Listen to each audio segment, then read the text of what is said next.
ग्रामीण विद्यार्थ्यांसाठी करिअरमध्ये यशस्वी होण्याचे असंख्य मार्ग, यशाचा शॉर्टकट नाही, कष्ट आणि योग्य मार्गदर्शनच यशाची गुरुकिल्ली. डॉक्टर विनीत हेमानी. बागिलगे डुक्करवाडी विद्यालयात करिअर मार्गदर्शन मेळावा संपन्न. चंदगड तालुक्यातील बागिलगे डुक्करवाडी विद्यालय आणि ज्युनियर कॉलेजच्या वतीनं आयोजित विद्यार्थी संवाद आणि करिअर मार्गदर्शन मेळाव्यात प्रमुख पाहुणे म्हणून उपस्थित असलेल्या युरोप स्टडी सेंटरचे marketing manager doctor Vineet Hemani यांनी विद्यार्थ्यांना कष्टाची आणि योग्य मार्गदर्शनाची महत्त्वाची भूमिका पटवून दिली. त्यांनी ग्रामीण भागातील विद्यार्थ्यांनी स्वतःमधील क्षमता ओळखून ती विकसित करण्यासाठी सातत्यानं प्रयत्न करावेत असं आवाहन केलं. डॉक्टर हेमानी म्हणाले, जीवनातील यशाला कधीच शॉर्टकट नसतो. आपल्या उज्ज्वल करिअरसाठी परदेशात अनेक मार्ग मोकळे आहेत. विद्यार्थ्यांनी योग्य मार्गदर्शनानं वाटचाल केल्यास जीवन नक्कीच यशस्वी होऊ शकतं.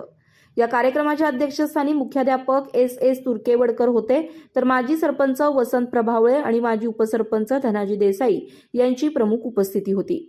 प्राध्यापक डी सांबरेकर यांनी स्वागत केलं, तर प्रास्ताविक राजेंद्र शिवणगेकर यांनी केलं. डॉक्टर विनीत हेमानी यांनी विद्यार्थ्यांना योग्य दिशा देण्याच्या महत्त्वावर भाष्य करताना सांगितलं की बुक फाउंडेशनच्या वतीनं जिल्ह्यातील मोठ्या शाळांना मार्गदर्शन केलं जात आहे, ज्यामुळे विद्यार्थ्यांना त्यांच्या करिअरमध्ये योग्य दिशा मिळू शकते. कोल्हापुरातील बुक फाउंडेशनचे अध्यक्ष डॉक्टर नामदेव निटुरकर यांनीही विद्यार्थ्यांना आई-वडिलांचे कष्ट आणि आपल्या संस्कृतीचं महत्त्व समजावून सांगितलं. मोठी स्वप्न पाहायची असतील तर आई-वडिलांचं कष्ट आणि आपली संस्कृती विसरता कामा नये.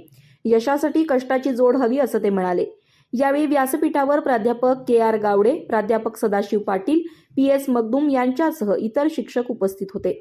कार्यक्रमाचं सूत्रसंचालन प्राध्यापिका वंदना कालकुंद्रीकर यांनी केलं.